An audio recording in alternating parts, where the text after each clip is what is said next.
Speaking of scary and nuclear, new pictures of North Korea's dear leader, Kim Jong Il, have just been released after a French doctor who reportedly treated him in Pyongyang told a newspaper that the jumpsuited little dictator did recently have a stroke some months ago, but he's not dead.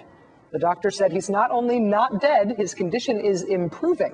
The new pictures show Kim Jong Il visiting a chicken farm. According to the often inadvertently funny official North Korean Central News Agency, Kim Jong Il said, quote, "The officials, workers, and technicians of the farm should provide the people with more chickens and more eggs by sincerely performing their duties as faithful servants of the people, as required by the slogan, 'Serve the people.'"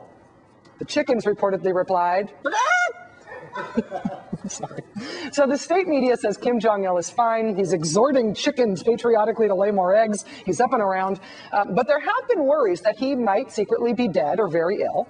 When U.S. and South Korean officials said he suffered that stroke back in August, the North Koreans released pictures of him to assuage any concerns about his health. Here, for example, here he is in seemingly perfect health, standing with North Korean soldiers. Not a hair out of place, right? Look closer. What happened to the black line on the stand just below his knees? And you notice the shadow from his leg goes straight up, while the leg shadow from the guy next to him tilts left? I think somebody's communist photoshopper may soon be out of a job.